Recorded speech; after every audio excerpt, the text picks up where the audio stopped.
പായസം കൊണ്ടുപോവാ തന്നെ തന്നെ വെക്കി എനിക്കും ഇല്ല. അമ്മ വെറുതെ ഡയലോഗ് അടിച്ചെന്നേ ഉള്ളൂ. എപ്പോഴും പറയുന്ന പറച്ചിലല്ലേ നമുക്കറിഞ്ഞൂടെ. അവസാനം അമ്മ തന്നെ ഉണ്ടാക്കും എന്നുള്ള കാര്യം. ഞാൻ വല്ല പാത്രമോ അങ്ങനെ എന്തെങ്കിലുമൊക്കെ സാധനം അസിസ്റ്റൻ്റായിട്ടൊക്കെ നിന്ന് ഹെൽപ്പ് ചെയ്ത് കൊടുത്താൽ മതി. അപ്പോൾ നമ്മുടെ പാൽപ്പായസത്തിനുള്ള ഐറ്റം ഇങ്ങനെ വെറുതെ ഇരുന്നപ്പോൾ ഒരു കൊതി തോന്നിയതാണ് ഈ പാൽപ്പായസം. അത് പോയിട്ട് നമ്മൾ ട്രിവാൻഡ്രത്താണെങ്കിൽ പാൽപ്പായസത്തിൻ്റെ കൂടെ ബോളി. ഇപ്രാവശ്യം കല്യാണത്തിനൊക്കെ പോയിട്ട് കല്യാണത്തിന് വൈകുന്നേരമുള്ള റിസപ്ഷന് മാത്രമേ പോകാൻ പറ്റുള്ളൂ. സദ്യ ഒന്നും കഴിക്കാൻ പറ്റില്ല. അപ്പോൾ പിന്നെ ഞാൻ വിചാരിച്ചു ഇന്നങ്ങ് നമുക്ക് പാൽപ്പായസവും ബോളിയാക്കാമെന്ന്. ജൂൺ 17 കാത്തൂട്ടിയുടെ ബർത്ത്ഡേ ആയിരുന്നു കേട്ടോ. അപ്പോൾ അന്ന് ഉണ്ടാക്കാമെന്ന് വിചാരിച്ചതാണ്. പക്ഷെ അന്ന് പറ്റിയില്ല. 2-3 ദിവസവും കൂടെ കഴിഞ്ഞിട്ടാണ് ഉണ്ടാക്കാനുള്ള ഒരു സമയം കിട്ടിയത്. അന്ന് പൊറോട്ടയും ചിക്കനും ഐസ്ക്രീമും കേക്കും ഒക്കെ മുറിച്ചപ്പോൾ പിന്നെ വേണ്ടാതായി. ഞാൻ ഈ വെർമസെല്ലിയെ മിക്കവാറും പാൽപ്പായസം എന്നാണ് കേട്ടോ പറയുന്നത്. അതുകൊണ്ടാണ് എനിക്ക് ഈ വായിൽ പാൽപ്പായസം എന്ന് വരുന്നത്.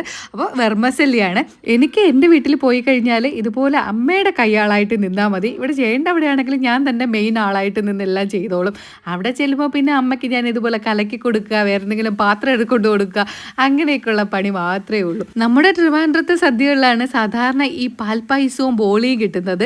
അപ്പോൾ ഇപ്പോൾ മിക്ക കല്യാണങ്ങൾക്കും ഉണ്ടെന്ന് എനിക്ക് തോന്നുന്നു. അങ്ങനെ ബോളിയുടെ പുറത്ത് ഇങ്ങനെ ചൂട് പാൽപ്പായസവും കോരി ഒഴിച്ച് കുറച്ച് തണുക്കാനുണ്ട് കേട്ടോ. തണുത്ത് കഴിഞ്ഞാൽ ഇതൊന്ന് സെറ്റായി ഒന്ന് കുറുകി വരുള്ളൂ. അതിന് എനിക്ക് നോക്കിക്കൊണ്ടിരിക്കാനുള്ള ക്ഷമയില്ല.